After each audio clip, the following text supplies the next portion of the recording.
two This two meeting good friends is being here. recorded. So I want to introduce, you were in the value-added meat workshop, by the way. Welcome. And I want to introduce two local butchers from the South Coast area, Ricky Dare from Farm and Coast Market and Will Johnson from the 143 Market in Mattapoisett. So we're gonna jump right into it here. And I'm gonna ask Ricky and Will to introduce themselves. But I specifically want to know, obviously where they work, how they came into this line of work.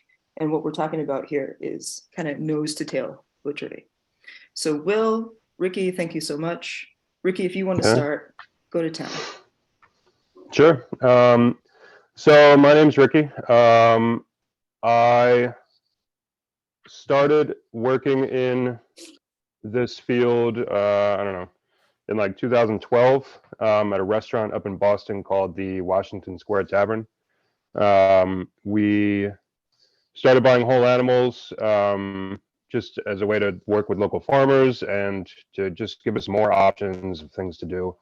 So yeah, we went from, frozen French fries and buying steaks from Dole and Bailey or whatever other supplier to working with only whole animals. After, over the course of a year, we transitioned to that. Moved down to the South Coast in like 2015, helped open up Little Moss. We did a lot of seafood there, but we did some whole animal stuff, and then helping to open up Farm and Coast Market in 2017, 16, I forget. But been working with whole animals since about 2012. So yeah, a lot of experience on retail side and also restaurants and all that. Yeah. How about you, Will?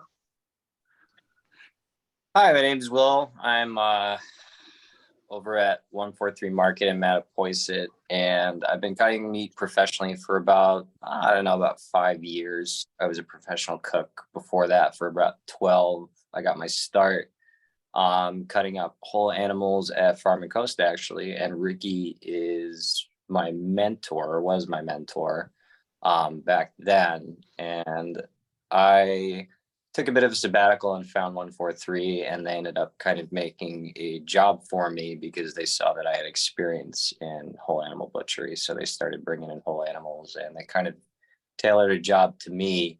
What kind of drew me to that was the fact that I had all this cooking experience under my belt, but what I was really lacking was familiarity with a lot of cuts. I had been cooking for so long, but I knew next to nothing about meat, which kind of really sit well with me. And I decided to kind of remediate that by, just plunging right in and accepting that I knew nothing to begin with, which was kind of scary. I had been cooking food for so long, but since then I've learned to enjoy the experience. So kind of the backstory on me.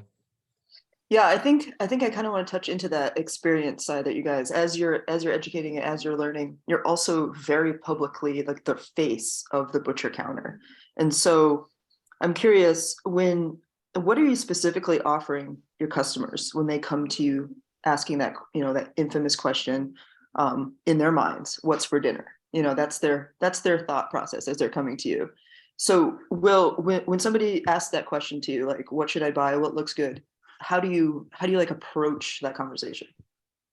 Well, there's a lot of ways to approach it. You can go down by the three main factors, which is beef, chicken, or pork. And generally people what they're kind of shooting for, because odds are they're not the only person that they're feeding. So it's kind of following a variable list of different things and accommodating those needs. The age-old question, what's for dinner, and how picky are the eaters you're cooking for? So you kind of have to work with a varied palette when it comes to that. But in most cases, our job is to kind of tailor it to the best way and maybe do our best job to introduce cuts that they might not be familiar with, because not everything is a ribeye, not everything is a sirloin. The same thing goes into pork. So a lot of it's just kind of steering them in the right direction with the knowledge that we have and what they're looking to kind of branch out, or if they're looking for the old standbys. So That is a little subjective when it comes to if it's stew weather, if they're trying to make a stir fry, a soup, or they're just trying to throw the old-fashioned steak on the grill. And Ricky, do you have anything to kind of add that? I know that actually I haven't visited yet 143, so I must put it on my list, but I'm so familiar with Farm and Coast and the clientele that comes into there. So how do you feel about this question when you're approaching customers? Pretty much with everything that Will said, but I usually start with how much time do you have? A lot of people come in and they want something really quick, or already done with them. We do a lot of value added, like casseroles and like pre-made meals ready to go that you can just kind of put in your oven. We sell a ton of those. And yeah, it's usually just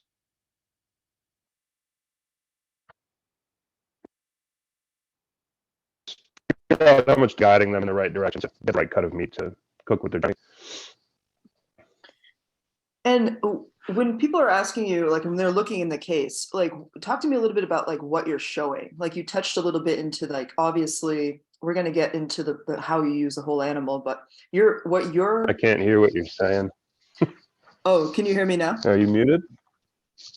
Or is it me? How about, can you hear me now?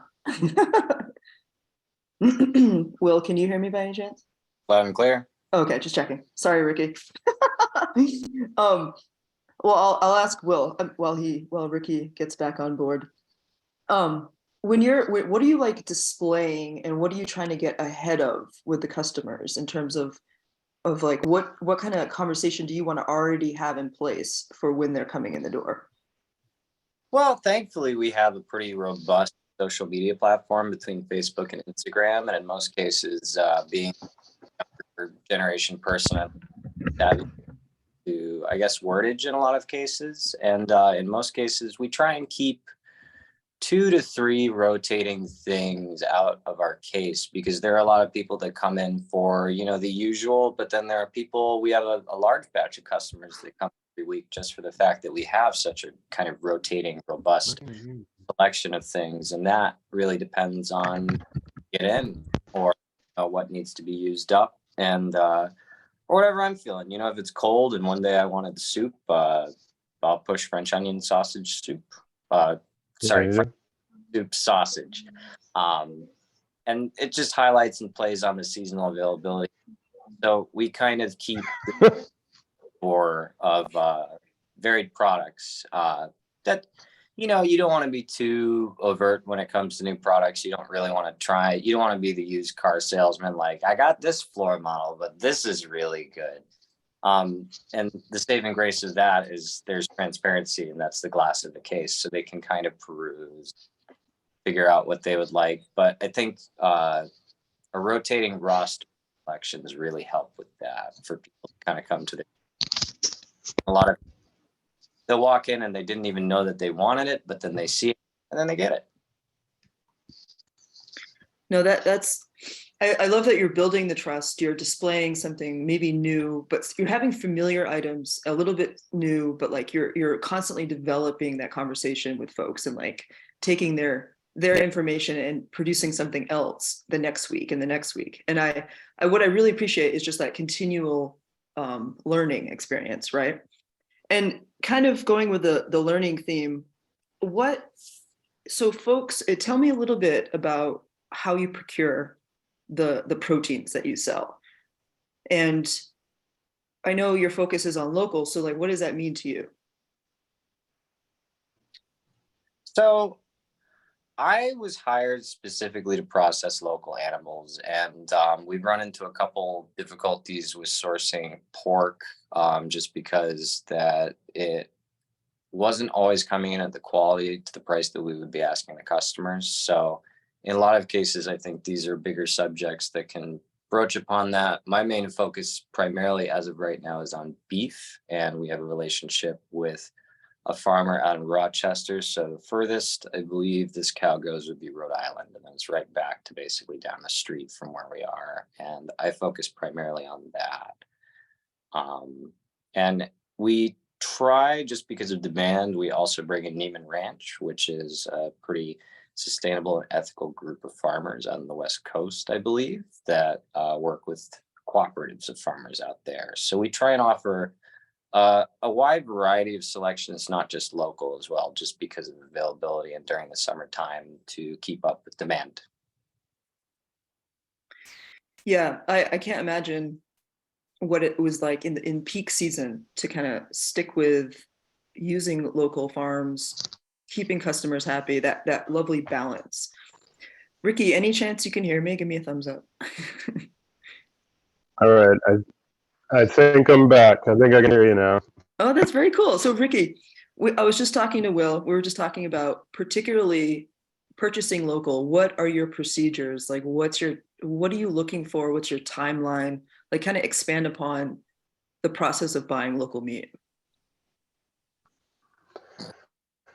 Well, luckily for me, Meatworks kind of takes a lot of the searching for farms out of the picture for me. They do a lot of the sourcing for me. As far as pork goes, I'm mainly looking for consistency and good quality. I have a couple farms that I usually deal with that I am kind of on a somewhat regular schedule with. So they kind of deliver when it works for them. And we try to just line up our schedule a little bit. But quality and consistency is one of the big factors. Yeah. So what are you looking for, a particular size of animal? And then what do you get? And then what do you do with it immediately? As far as size goes, I mean, beef is usually like bigger the better. Just because there's a lot of smaller cuts that you would normally take out of beef. And the bigger the animal is, the bigger that those small cuts can be, which gives you more options. Pork, usually around like 250 pounds, maybe 300. But that size is good. You don't end up with chops that are like 2 pounds each, just keeps it more manageable. And Will, when you're purchasing from the Rochester farm, do you have similar thought process with the beef and what you're looking for and how you're going to use it either that week or in the weeks to come? Well, in a lot of cases, what I've come to find is that as the weather gets colder, the cows get smaller. The thing that I look for ideally is the same things that a lot of people look for, is a pretty even distribution of marbling within the beef. I'm also looking at the texture, the particular breed of cow, which I personally try and shoot for Red Angus. I think that the fat has a little bit more of a robust kind of nutty flavor, but that's also dependent on what the cow is being fed as well. So what I'm looking for is probably between the weight range of 800 to 1,000. Once you get into about 1,100 and 1,200, you got to wear a back brace if you're doing it. It's a pretty physically intensive job. So from start to finish, you're pretty tired by the end of it. So what I'm looking for predominantly is Red Angus with just good, consistent quality. I can work with whatever quality I can, so long as it's consistent, so the customers know that they can come back and they can get the same product or something proximate to it. So are you getting sides of animals or primals, Will? Whole darn thing, 8 big pieces, and then I put it up on the board and I cut it up. We used to get in pigs basically by the halves, but cows, it comes in 8 pieces, which is the primals, the leg, the sirloin, the chuck, and the ribeye times 2.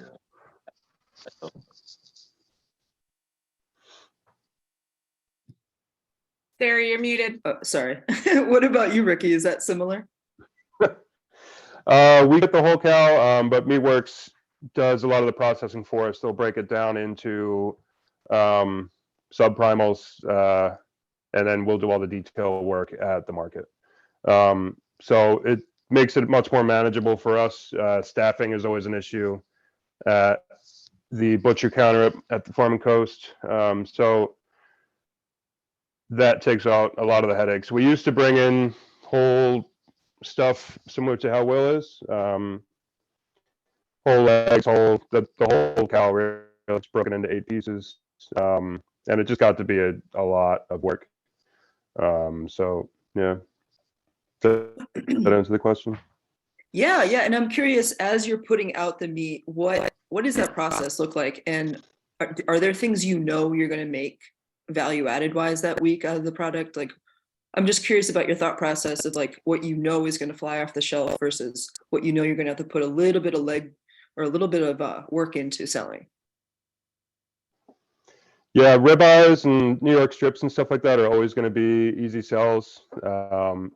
You know, really just weather dependent and how, you know, the seasonality of it. Short ribs and stuff like that are always going to sell this time of year.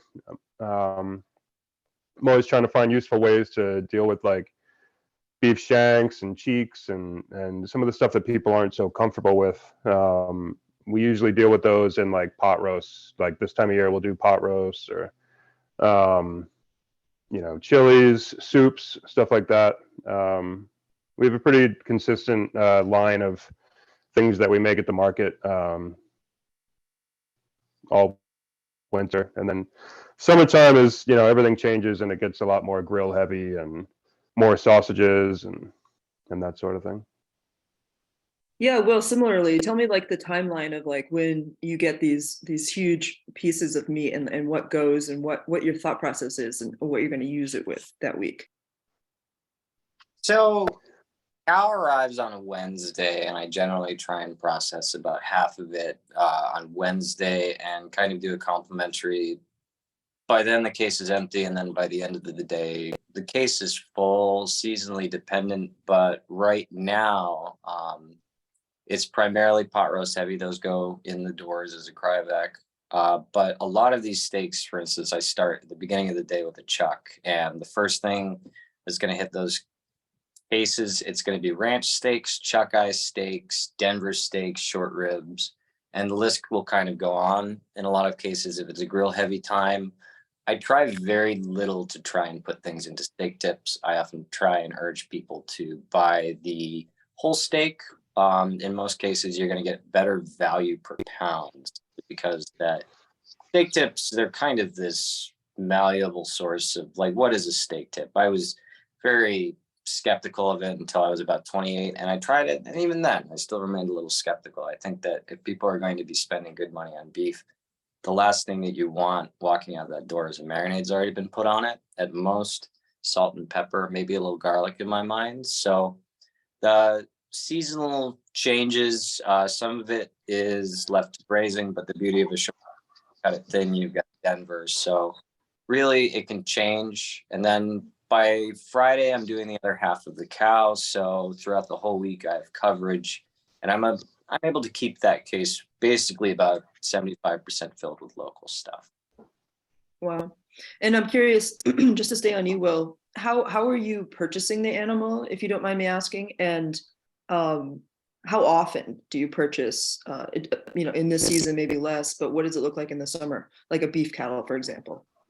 So during the summertime, we could really technically, if we had another me, which is the staffing thing, like Ricky had mentioned, we could probably be processing 2 cows a week due to the demand. The purchasing part of things is by the time I got to this place, the relationship with the company and the farmer had already established for several years. And so I kind of walked in with that arrangement already tailored. My station, you know, like in that dialogue and thing, he generally bops in real early, unloads the cow, and I don't talk to him too much, but every now and again we kind of like talk here and there, and he'll stop in to buy some of his own product, a bit of it. And a lot of people, he kind of had a bit of following. Right now, just because of staffing and kind of time, we're doing a cow, which hasn't impacted the sales rep of this beef either. That kind of bolstered that, where people will know now. And then on the off weeks, they come in for value added stuff. So there's kind of a beautiful balance between local and the highlights of other things like Paul talks about, which is value added. Yeah. How about you, Ricky? What's your purchasing frequency, I should ask? We go through a cow almost every week. We do like a whole cow one week, and the next week we'll do a half, whole half, and then once we start picking up in the summertime, we'll go through a whole cow every week. Pigs we get in usually every other week. We'll get 2 of them, and then chickens, we're constant stream of chicken running through the place. But yeah, that's about where we're at now. Should be picking up soon. Yeah, that's super exciting to think about. And as you're planning for that pickup, is anything changing year to year? Is there anything that you're thinking about this coming season that you want to change in your procurement? Just kind of curious before I move on to the next section. Consistency is the main thing that I'm always looking for. If people want to come in and they want to see, not that they want it to be the same every time, but it needs to be good quality, consistent quality. So I'm always looking to improve that. But other than that, we're just getting ready for grilling season and looking for some new things to make, and just new ways to keep people coming back. Yeah, anything that you're thinking about in terms of in 2023 purchasing changes you want to make, Will? I'm gonna try and get people to buy more local, but also kind of explore my understanding of what people are eating. Trends are changing. I think that we're slowly starting to change the way that we eat meat, which I think is a very valuable thing.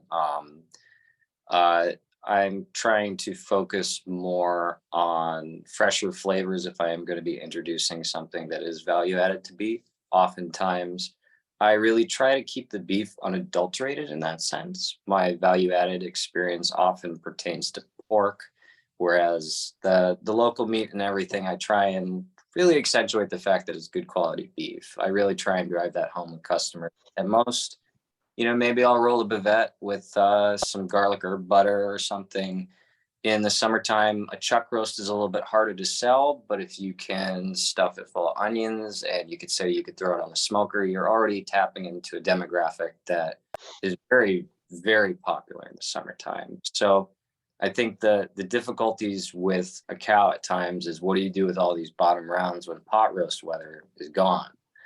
And there are a couple different solutions that you can approach with that. Oftentimes I use it. It makes some of the best roast beef I've ever had. A bottom round, if you were to ask me, I think is a lot better than a top round for roast beef. So really it's kind of working with the season and what's popular. Shanks are always going to be a hard thing to sell during the summer. That's one thing that I'm going to try and focus on this year.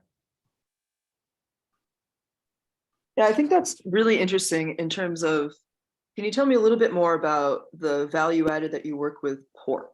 Because you said that you're focusing most of your time keeping the beef kind of fresh, minimally processed, but your pork, you've decided to go really heavy on the value added. Can you talk about that a little bit?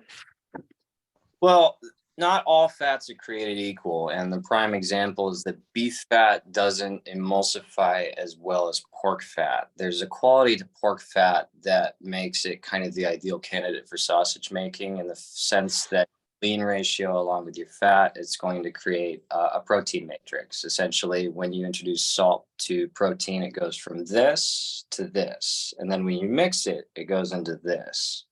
And pork fat is a lot more applicable for that, say, than beef fat due to beef fat. I don't know, might be some hoodoo science to it, but I think it's hygroscopic in nature and then also hydrophobic in some ways, where beef fat will expand when you smoke it. A prime example would be beef belly. It kind of accordions out or it looks like puff pastry, whereas pork kind of remains the same. So just in the sense that the species has a lot more applicability when it comes to sausage making in the sense that it could emulsify better.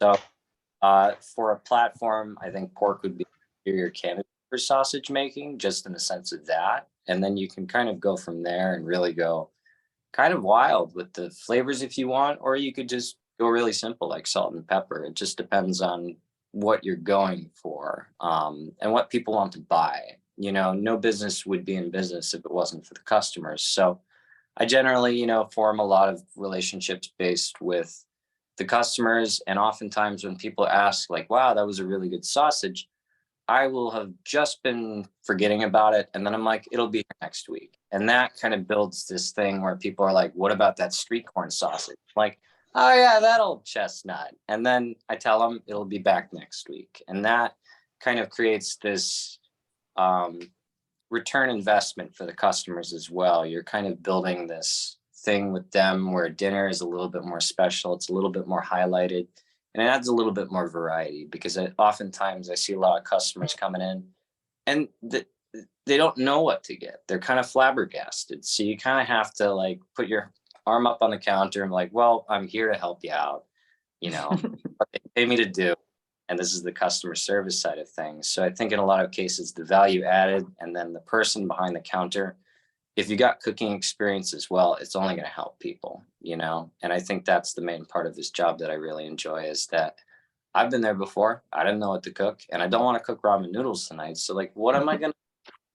And I always try and imagine myself in that position and do my best to guide them towards that. And it helps if there's a fun variety of sausage in the case. Yeah, Ricky, how do you use your cooking experience to kind of add value to the cuts that you're working with each week? Yeah. Yeah. Well, a lot of like I said before, a lot of the like value added stuff that we do at the market is a lot of cooked product that's ready to go. You can bring it home, just put it straight in your oven.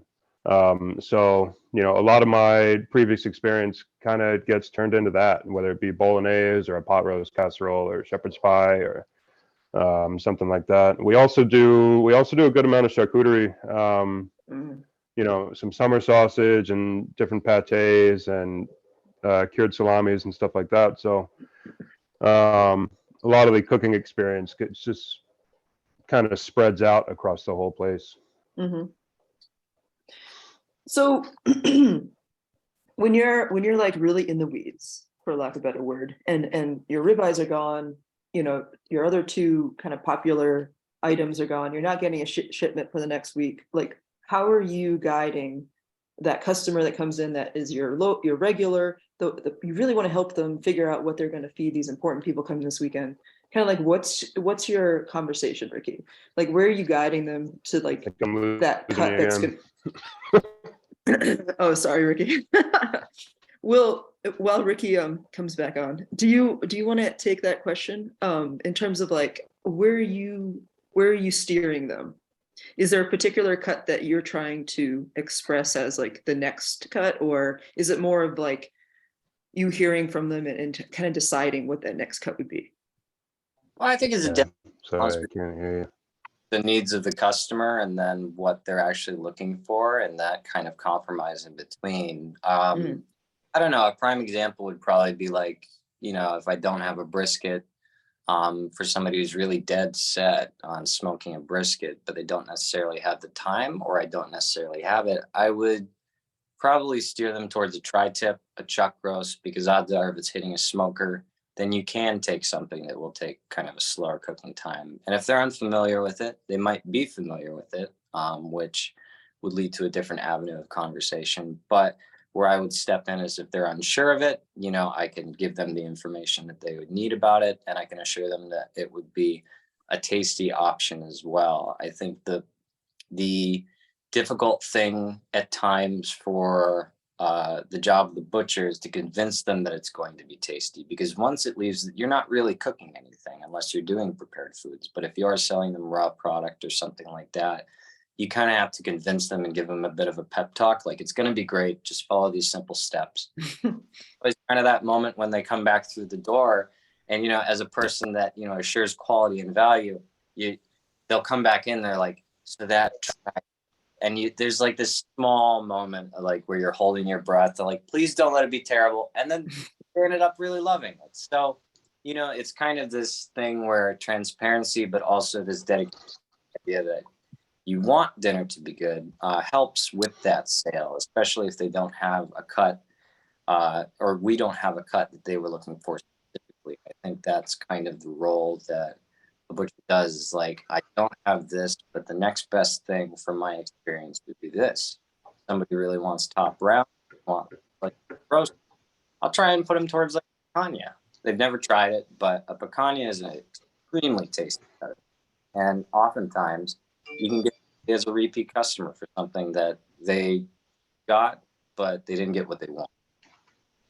And are you using, and maybe I'm thinking from a farmer standpoint of cuts that I have in my freezer that may have carried over even to the next harvest of an animal that I'm still trying to get rid of. What are like, is there terminology or particular words that you're using to communicate to a consumer? You know, sometimes we're such experts in our fields that we forget that the customer is thinking one thing and we're thinking something else. Like you're bridging that gap. So is there like language in particular that you use?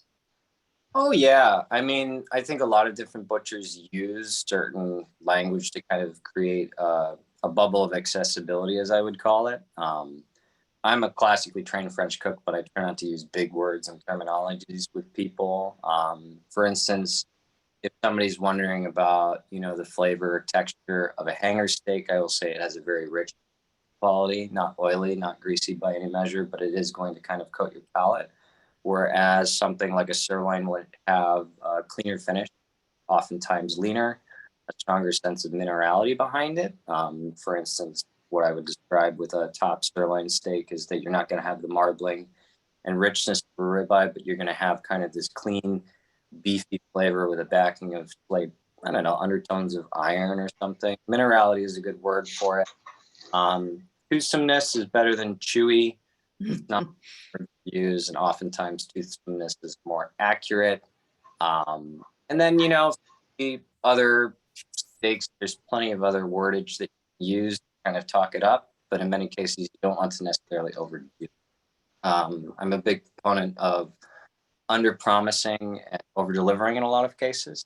So I'll use a lot more modest terms that people will relate with so that they can get better and they'll come back, and they'll often use even bigger words. They'll say like transient. And I'm like, well, that's a new one. All right. I was transient, but here we are.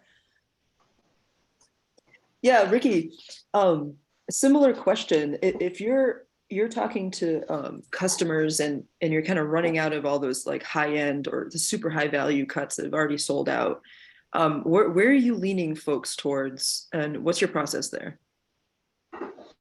It's really dependent on what they're making, but like trying to get people to understand that, like, you know, there's a lot of cuts that have like similar grain structures to them, and like, you know, you can make great tacos out of picanha or skirt steak or bavette, hangers, flank steak.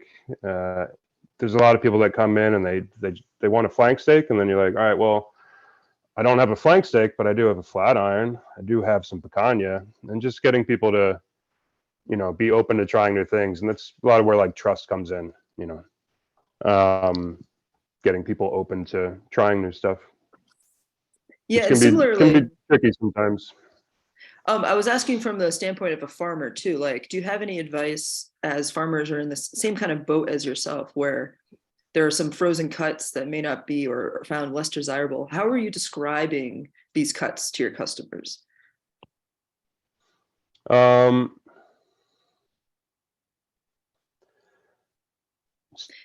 Tricky. It's I don't know. I find a lot of the times the stuff that's harder to describe to people, I usually end up just kind of cooking myself and putting it in front of them in the form of a casserole or something.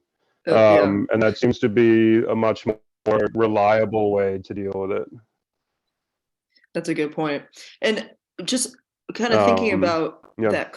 Mhm. Sorry, Ricky. Do you have anything else to add? No, that's it for now, I think.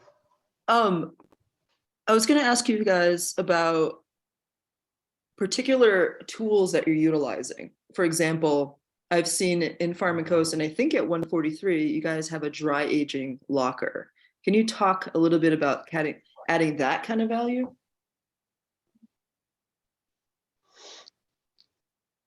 Go for it, Ricky. The dry aging cabinet really just concentrates flavor and makes steaks just more tender. We do it a lot with usually ribeyes and strip loins.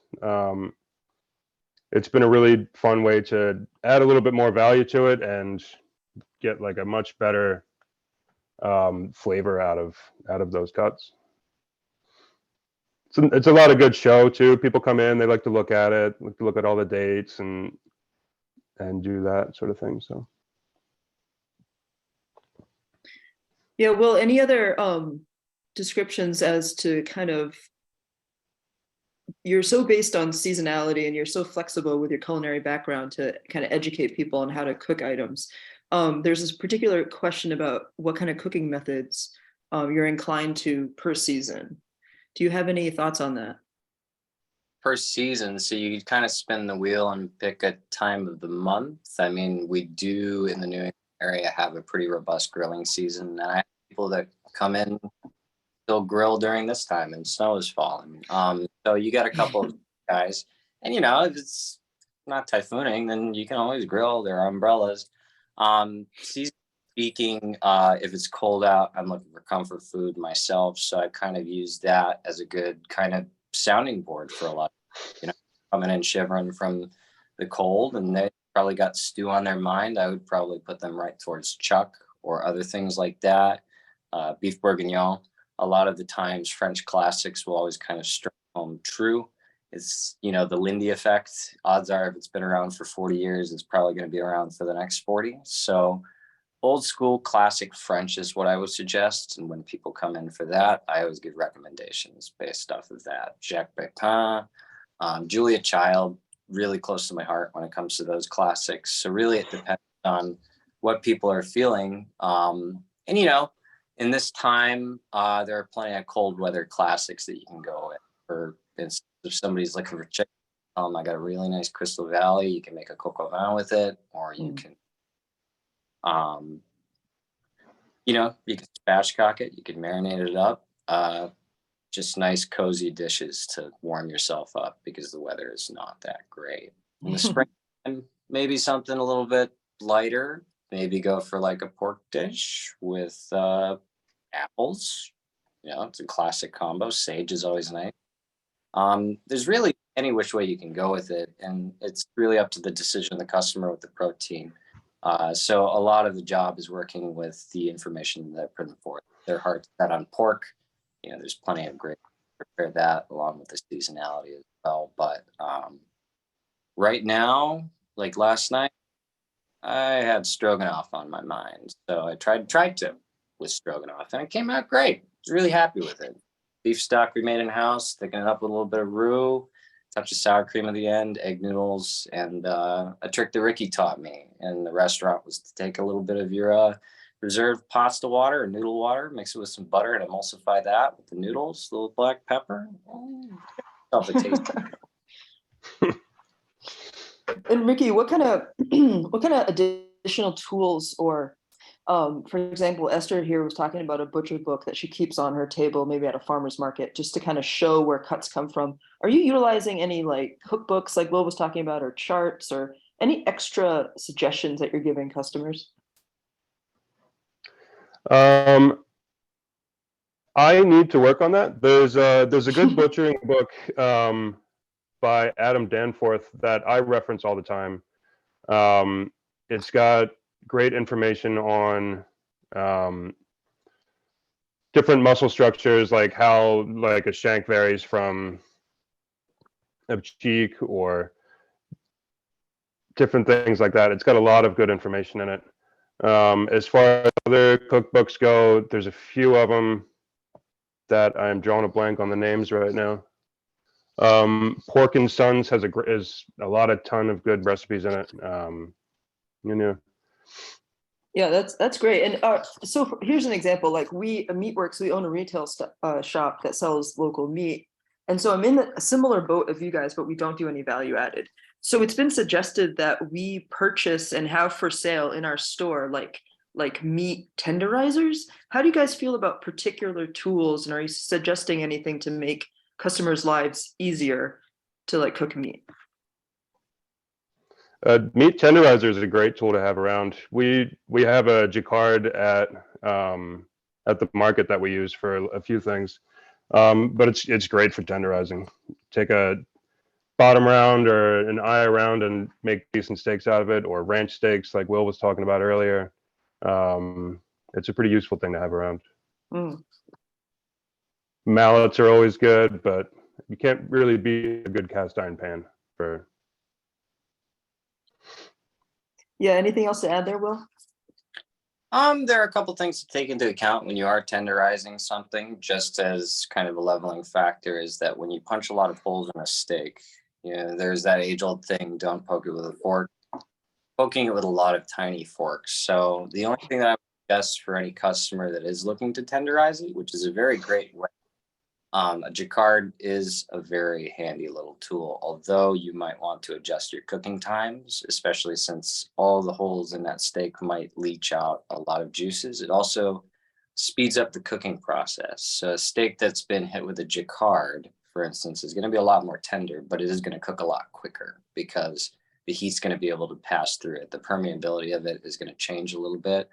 So there are factors and advantages and disadvantages to tenderizing. In a lot of cases, those things can be remediated with just cooking it right. You know, a prime example would be that, for instance, if somebody's looking for bavette and they want it to be tender, I would tell them not to cook it rare. Some of these cuts that you are working with have really at the ideal temperature, time to shine, and then, you know, a bavette is a great cut of meat, but it's just miserable cooking rare. If you cut it, you know, with the grain, it's going to be like rubber. With each cut of beef, there is an ideal way to cook these things that oftentimes don't necessarily need a tenderizing element. It doesn't mean that a tenderizing element won't improve that texture. It just depends on the person and what they're looking for. Oftentimes, tenderness and flavor don't, it's kind of one or the other. And then in between, with the proper cooking method, you can kind of meet both ends at a desirable endpoint. And I guess just to go with that, so customers may come in thinking that they can really do a Julia Child recipe, or do you encourage kind of like shooting for the moon in some essence, or do you help temper folks and kind of teach them the skills, or how much time do you spend on that? It just seems like it would be an enormous amount of your job. Well, I think that's also the reason why they pay me there. So in a lot of cases, I'm very willing to do that. I grew up in an environment where learning was always encouraged, no matter what the speed. And oftentimes when people have questions for me, feeding people was always one of my favorite things to do as a professional cook. But it was wearing that is what brought me to cutting meat, is that I can take all the knowledge that I accrued and kind of take the time with the customers as well. You know, in the middle of July, when there's a line behind people, you know, I'm like, all right, it's kind of the business side of things, unfortunately. But in the slower season, you know, I'll sit there and talk with them, especially if they got questions about recipes or something like that, or they're curious about cooking terminologies. I'm always willing to share if I have the time. Sometimes I unfortunately don't, but if I do, I always try and give people the fair amount of time that they deserve, especially if they're trying a recipe. Yeah, Ricky, do you have anything to add to that? I always tell people to shoot for the moon.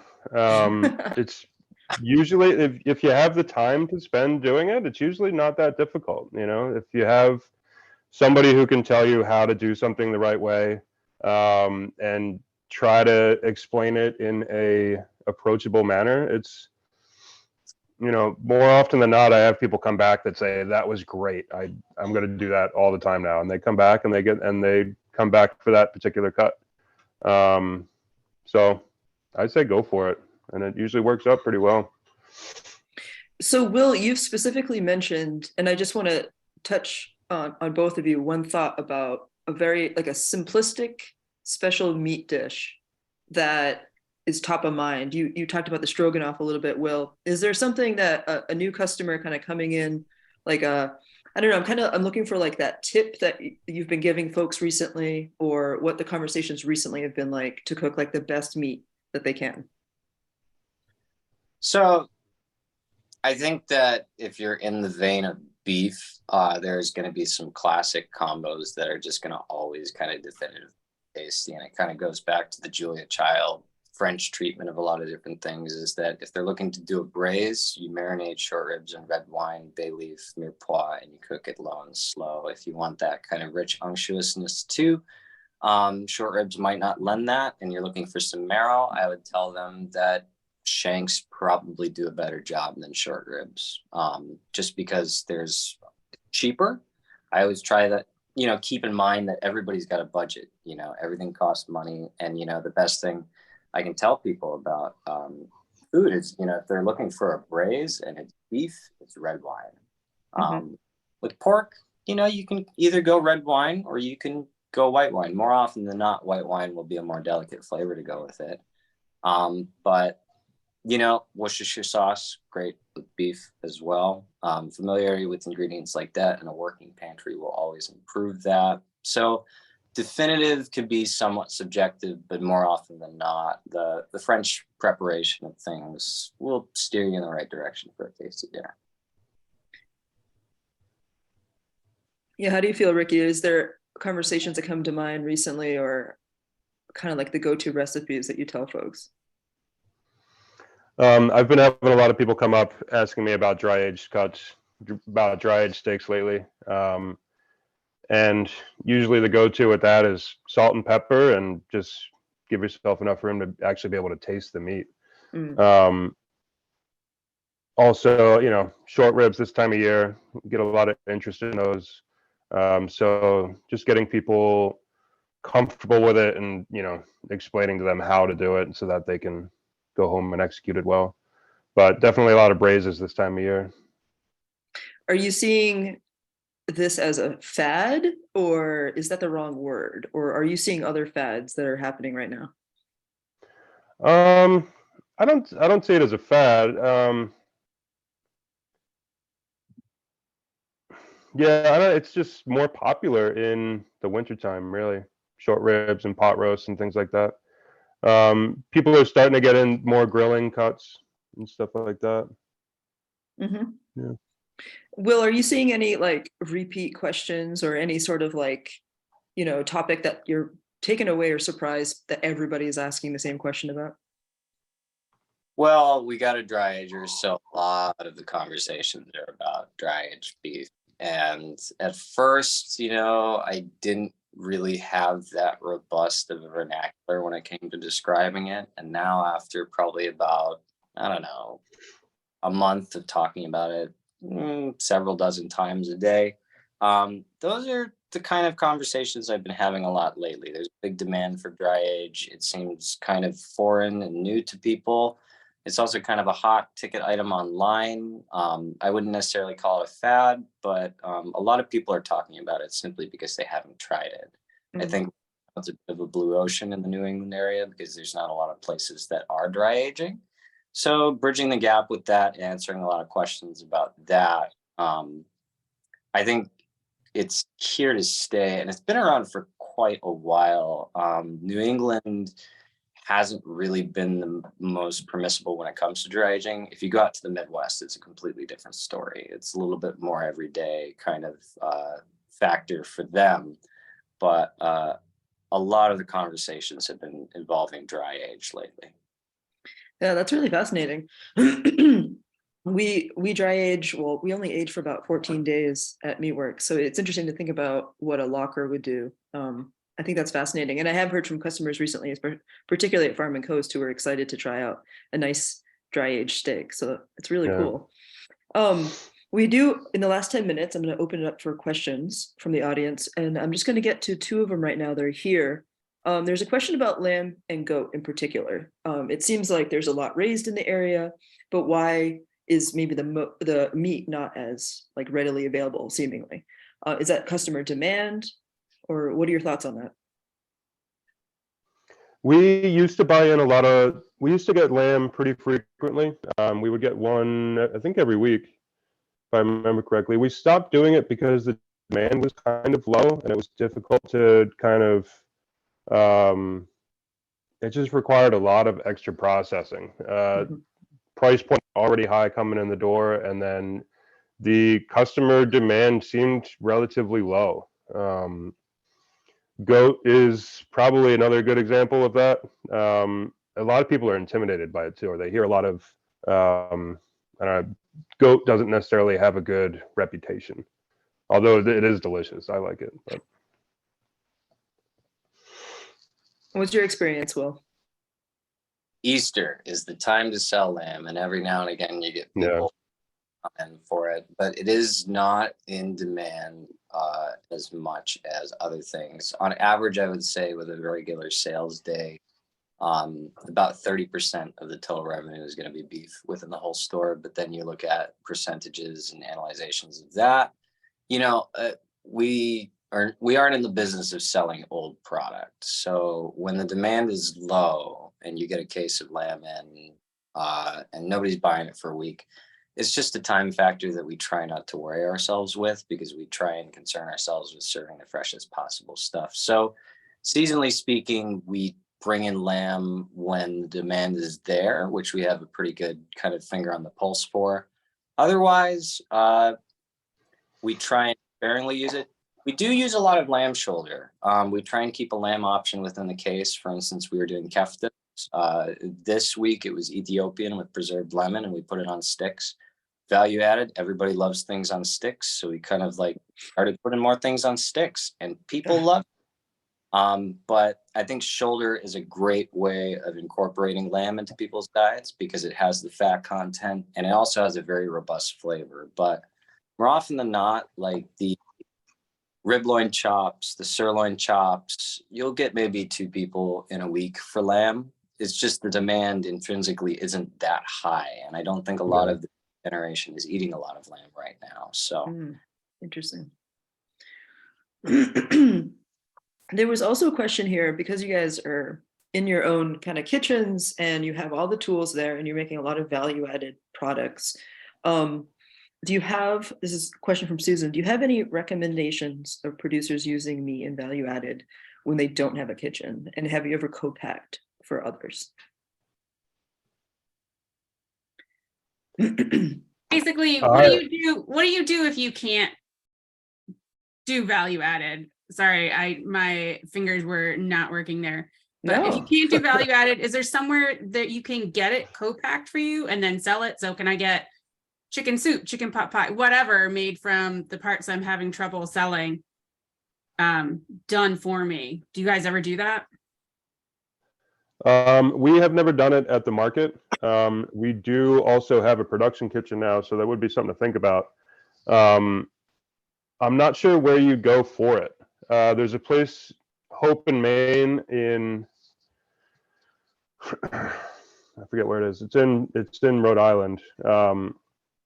I know they have like a fully functioning kitchen, but it would be, you'd have to have somebody on your staff that went and did it. Yeah, I'm not sure where you go, but it is a problem. There's also regulations that involve that kind of stuff too. When you're preparing foods that have meat, you have to have a USDA stamp on even on your prepared foods. If you're selling wholesale, if you're selling direct to consumer, you're fine. But if you want to go to other stores and supermarkets, then you have to be a USDA right stamp. Yeah, well, have you ever had that question posed to you before, in terms of like maybe the farm that you purchased from, maybe they would like something back, or any conversations regarding that? More often than not, people will come in like, I've got 4 pigs, can you cut them up for me? And that's based upon the owner's decision to do that as well. I think in a lot of cases there are stipulations in the form of legality. A lot of these things, they're like, well, I could just bring my truck out back and we could do the thing. And like, it needs to go to a USDA facility before anything can be done, actually. And there's a lot of things that I think as a community we could probably work on in the way of bridging that gap. I think that infrastructure wise, for individual farmers or people with their produce to create things, I think, kitchen, I do believe there is one in Dartmouth that you can rent, and then out in Warren, Rhode Island, there are kitchens that you can rent, but like what that woman earlier said, there are restrictions within the USDA if you are selling meat. So in a lot of cases, accessibility is one thing, but also legality, which is in many cases the main issue. As for processing and everything else like that, It has to pass through a USDA facility. We are not, we don't do kills on site. We have these animals delivered to us from a USDA certified facility. But the question does get asked of me a lot. It's, I'll be at a party and they'll find out like I'm a butcher and they're like, if I got a cow, could you butcher it up my house? I'm like, no, probably not. Because it takes me about 2 days. So I think that broadening the understanding scope of knowledge is one part to the solution in that. The other probably would be focusing on a communally available kitchen that's also licensed. So I'm curious, in thinking again with like producer hat on, are there opportunities for your businesses growing in the future, and for farmers to connect with you, and what does that look like? Ricky, what do you think? And sorry, the other question being, you're selling retail. Are you also selling these products in other ways, online platforms, wholesale? Just kind of curious about that. We don't do any real online stuff right now. We're slowly kind of looking into wholesale options and seeing if there's, room there to be able to wholesale stuff. It gets, again, tricky because we're not USDA inspected and stuff like that. So wholesale can get tricky, but moving forward, we do have a production kitchen. So, the question of us being able to produce something for a local farm that they could sell directly to a customer could be an option. Yeah. And do you do catering as well, or is that not a thing? We do some catering. People want to have a pig roast or something like that, we'll do it. We have options for it. And if not a farmer not super regularly, but we do it. If a farmer wanted to reach out to you directly, Ricky, how would you suggest that? I would say just you can reach out to me directly. I'm pretty much always at the market too, so anytime. Mm-hmm. And Will, do you see any room for expansion at 143, or what are your plans for maybe incorporating more local meat? I really would like to work with a better pork program, and we're in the works of doing that right now. I think that striving for quality, we've made steps in the right direction for a lot of different things. As for expansion, probably making more sausage this year, but I need a bigger mixer. I keep telling them I need a bigger mixer. I can make more sausage. Online, I think that it can be a great boon if you have, for instance, the location to do that. I'm in a little bit more of a rural area, so building that infrastructure to make e-commerce available would be a little bit more work than it's worth. In a lot of cases, we do have just good enough business with people walking through the door, and I would like to probably maintain that in the sense that go into the level of e-commerce, you do lose that human element behind things, which is the person behind the case. So as for terms of expansion, we are growing in ways, but it's probably not going to lean towards the online sales. I prefer to keep it the old-fashioned way with an arm up on the counter and a nod as they walk out the door. And just to follow up with that, we have one question here in the last minute. Have customers asked you about cooking classes, and do you have experience with that? All the time people ask me, and I would love to do it. It's just in a lot of cases finding the right venue for it. In a lot of cases where I work, I have a wall right in front of me and a kitchen to the back of me. What really is kind of lacking is the proper space to do it. But I would love to be able to teach a cooking class because I think I have a lot to share, and I think a lot of these questions would probably be better answered around a table. Everybody's got these questions, and I would be kind of in my element with that. So, the question has been posed dozens of times, and I would love to do it. I'm just waiting for the right time. How about you, Ricky? Cooking class. We do some cooking classes at the market, and they are pretty popular. We get a lot of requests for them. A lot of the time, it boils down to staffing issues and just having time to execute them. But yeah, they are popular. That's great. Well, I'm going to wrap it up. I'm just going to mention to everybody that in the chat is the link to our survey, which is hugely important. So please take time at the end of the conference to fill that out for us. Thank you ahead of time. And Will, Ricky, it was so good to see you guys again. I really appreciate your time. And I think everybody, thank you as well for joining the group. Thank you very much for the Thanks for having us. And as you can see here, Susan has put into the chat as well, different Zoom links to the different Zoom rooms. We have an hour lunch break, so please come back after that break. All right. Thank you all. Thank you. Thank you.